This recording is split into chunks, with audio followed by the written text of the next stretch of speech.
But at the same time, immediately makes me go, oh yeah, it's a game. There's the boundary.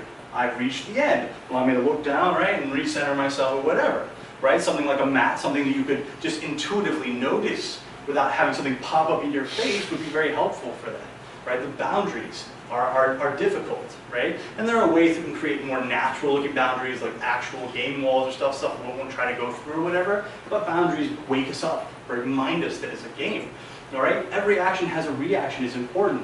If I hit that bottle and it doesn't go anywhere, then immediately I'm going to say, well, that's not right. Oh, this is a game, right? This is a game. They just haven't implemented that function and whatever, and I'm out of it again, right? Anything that I can hit, anything that's loose, I should be able to move in some way, right? Items have correspondence. I hit a button, right?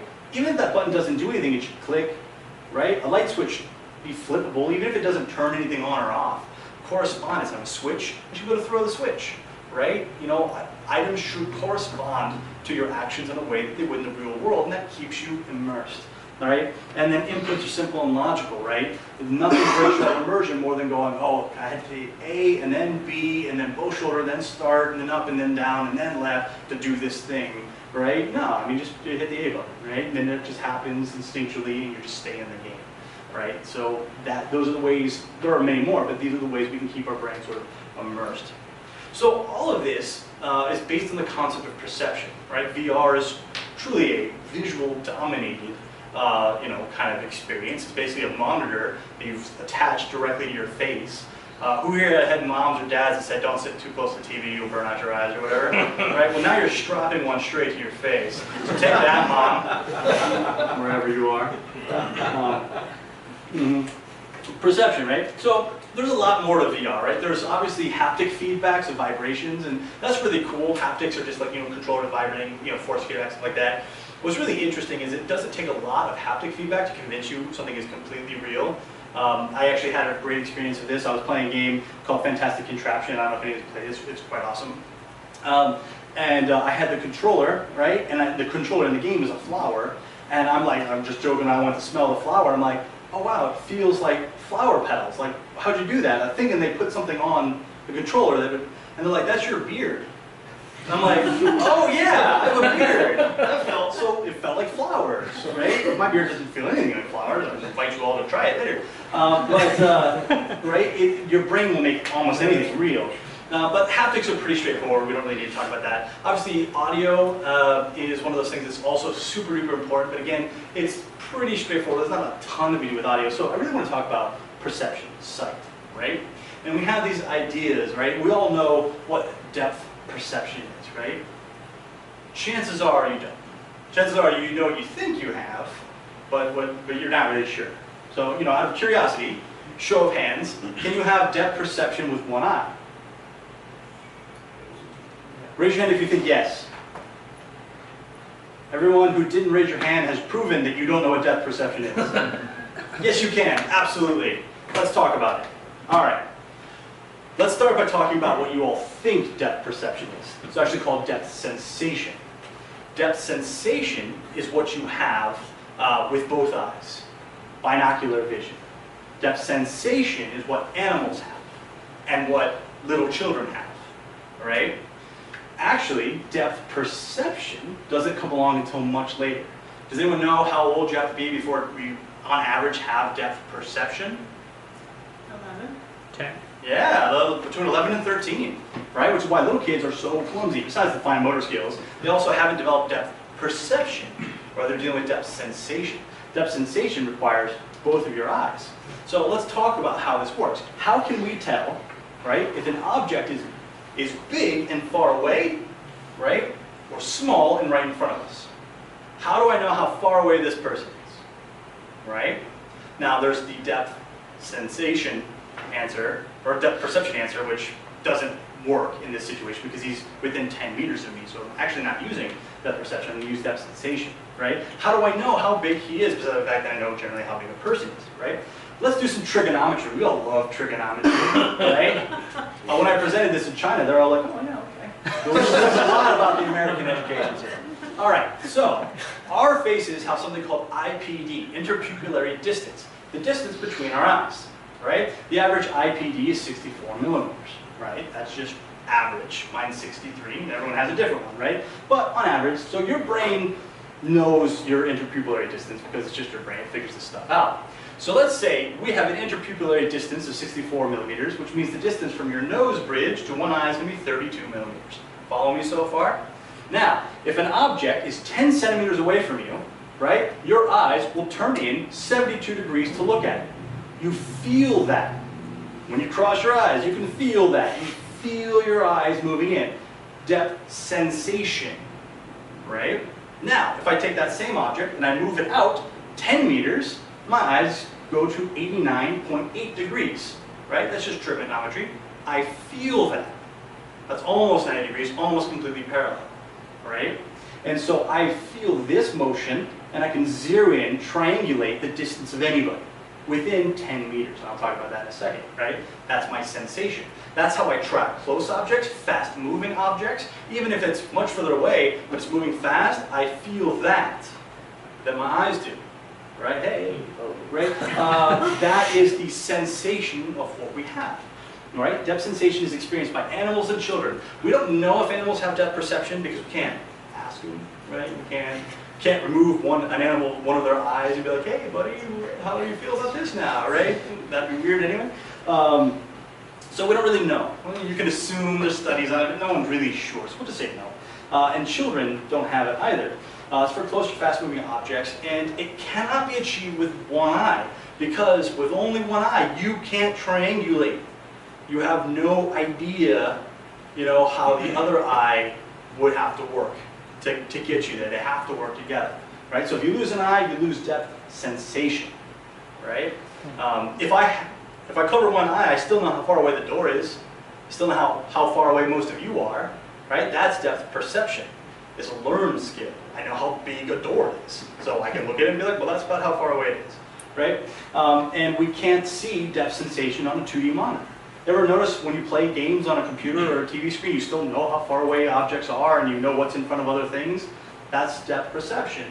You can't see depth sensation, it's flat, right? So, how can we use that? Before we start talking about depth perception and stuff like that, how can we use that in a VR game? So again, we'll just go back to the map. It's actually pretty neat.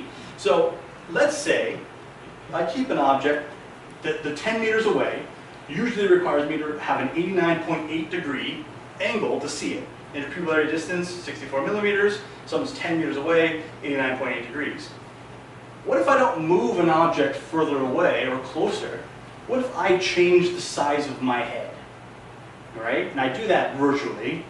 It's really the only safe way. I mean, I've heard about procedures in Mexico, but really, we're going to talk about virtually, right? What if I virtually say my head is actually my interpupillary distance from the bridge to one eye is 32 meters, or 3.2 meters as opposed to 32 millimeters, right? Well, that same object that was 10 meters away, usually requiring 89.8 degrees, now requires 72, the same as the object that was only 10 centimeters away. Your brain says, that object is small because my head is gigantic. So it's tiny. And as a result, I can take an object that is scaled to be the size of a normal person, a normal car, whatever. I don't have to change it, I don't have to move it, I don't have to do anything. If I make my head bigger, my brain makes the object smaller. And now all of a sudden it looks like a toy, right? And it looks like, oh, this is, I'm playing a game, a board game, whatever, these little tiny pieces and stuff like that. My brain sees these things as smaller because I am so big, right? It's actually a really neat effect. And again, after this, come on, I can't show you on the screen, 2D, you can't see it, right? But come on over, throw the headset on, I'll show you. It's going to blow your minds. It's really, really weird, right? Especially when you do it really quickly and it's like, whoa, right? And then you get a massive headache.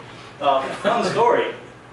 If you take a virtual IPD, or so you're the size of your head, and you slowly increase it over time in the middle of the game, no one will notice, right? Because it's going to happen gradually until they have a splitting headache, the worst headache of their entire lives, and they take the headset off and realize they've been crossing their eyes harder than they've ever done in their entire life, and it just hurts so bad, and you would just cackle, right? People have done studies. You can actually cure lazy eye with VR, right? Which means you can cause lazy eye with VR. I'm just saying, do what you want with that information, but the truth is out there. All right, so what is depth perception? Now, depth perception is learned. right? So here's why depth perception is necessary. That object at 10 meters, 89.8 degrees, right? That's pretty close to 90 if you haven't noticed. Move that object out to a kilometer, 1,000, it's only 89.9 degrees. 0.1 degree distance from 10 meters to 1,000 meters. Tiny, you can't feel that, right? You can go to infinity and you'll never quite hit 90, right? You will hit 90, but I mean, the mathematician says never quite there. So you know, basically from 10 meters to infinity, you have 0.2 degrees of motion.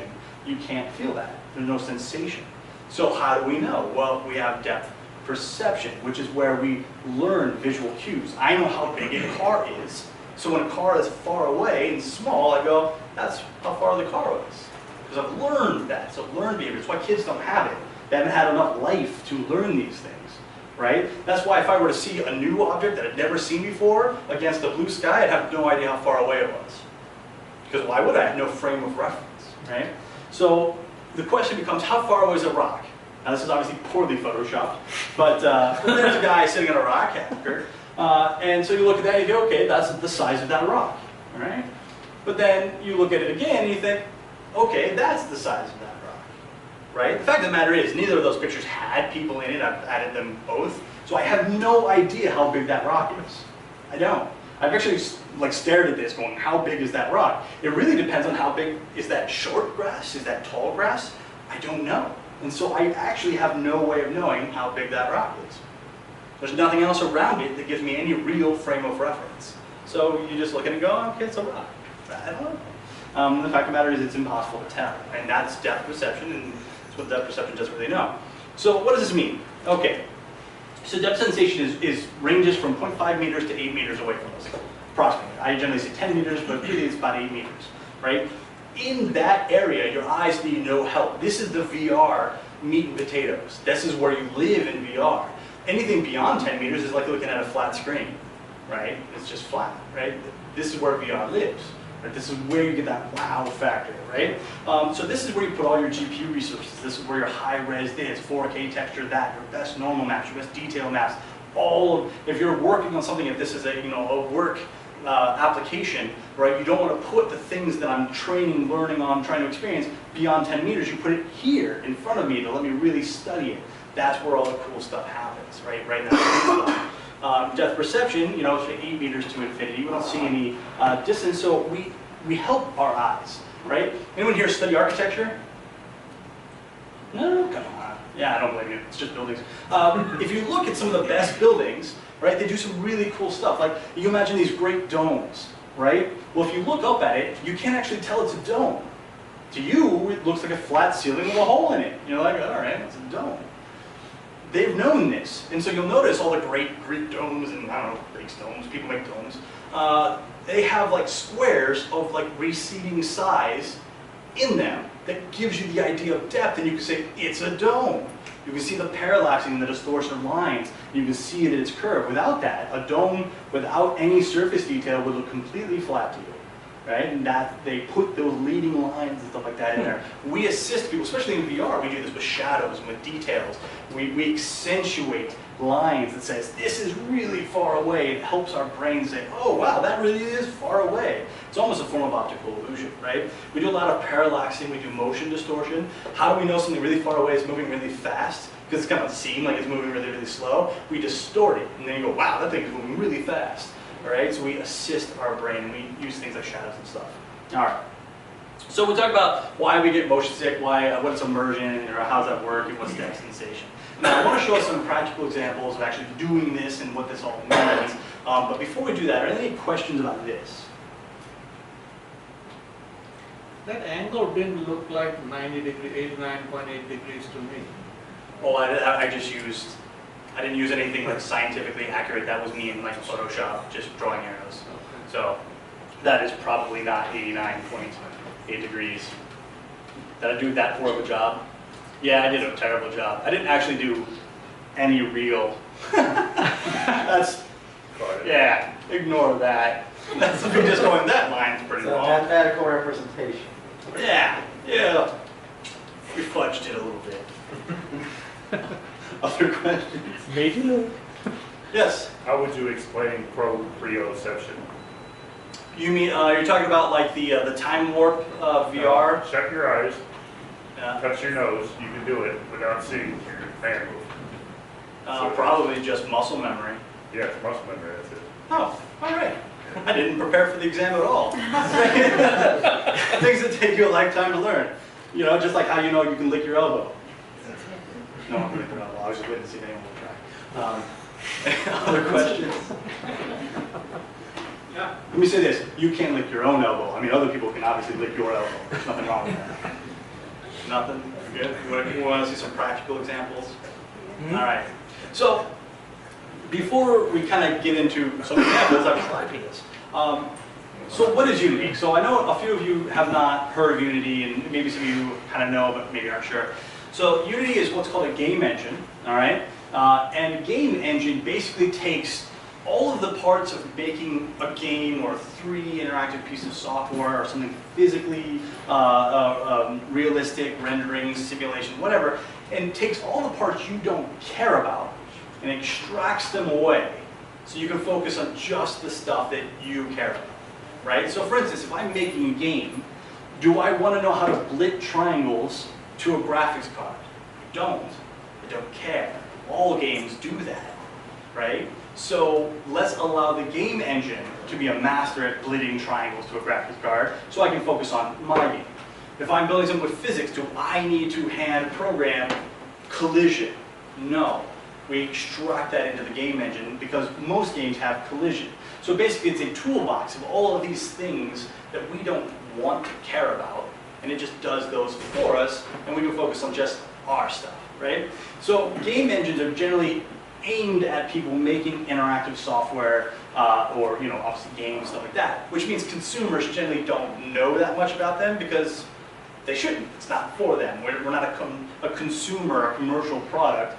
We're for devs to use. Like Visual Studio is not super hot in the, you know, in the industries of people that use websites, right? And so it's just one of those things. Well, some people use websites and Visual Studio, yes. Right, so it's a tool for developers, right? So I have just a quick little video here. This is one of our demo reels of just some games that have been made with it that I thought was pretty cool. So.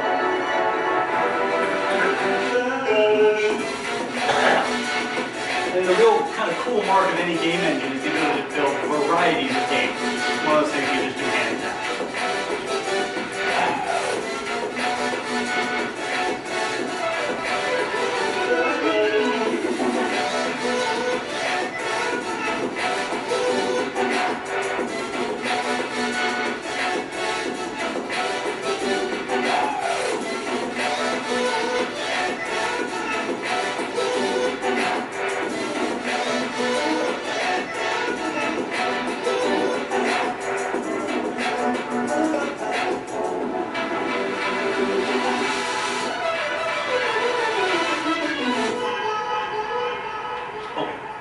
That's the video just about some of the demos and stuff like that. So let's actually look at the software. Plug in my sensors here. And so I have 3 projects that represent kind of 3 different use cases that I want to talk about. So here is just sort of a basic project that I put together. This is from a game I built called Viking Quest. A lot of the content I build is teaching content. So Viking Quest is a game I built specifically to use at workshops to teach people how to make games, right? So it's more simplistic in mechanics and graphics because it's meant to be easy to understand and grasp right away. So here's this game, and if I were to press this play button, I'd actually get a simulation of this game running, all right? So I get some music, the guy's just sort of doing an idle, or just standing there. It's kind of hard to tell, but he is moving. But he's just animating, there's nothing really happening. Eventually, if we were to be building this, we could use a controller to make him run around and jump and swing his sword, pick stuff up, and whatever, right? And when I press play, I'm actually seeing it simulated, right? As it would be if I were to build it on a mobile device, in VR, on a desktop, on a web page, whatever. We build to 29 platforms, right? So basically, if there's a platform that exists, Unity builds for it. Anything of real note, we even build like Tizen and other just small things that nobody knows about. I believe we still build for BlackBerry, because, you know, why not? Canadians love BlackBerry. So yeah, so I mean, we can see a representation. So I have this screen, I can see the Viking, I can see, and I'm not really going to talk about like all these windows and stuff, but they're just lists of game objects and files that I have and whatever, right? But I have a representation of this guy. So let's say I want to turn this into a VR application, right? One of the really cool things that we do, all right, so you know, again, I'm not trying to sell you all, but I'm just telling you facts here.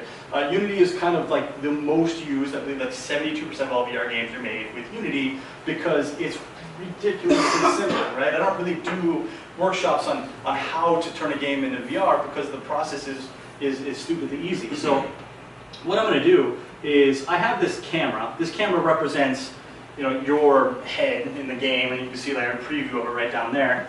And just for starters, I'm going to go ahead and just move this kind of closer to the Viking. So what I see is like this, which is not a great game experience, by the way. If this is all you see, then it's kind of lame. And so what I want to do is I want to turn this into VR, right? I want to, you know, be able to use my headset and maybe do a build. Maybe I don't want to do a build every time I want to test it. Maybe I just want to be able to use my headset while I'm in the editor without building anything, right? So it's actually really simple to do. I'm not going to expect anyone to remember this, but I have these project settings that I can go into, and one of them is the player. So the player being like, when I build this, is it the web player, is it the PC player, is it the Mac player, is it the Xbox player, whatever.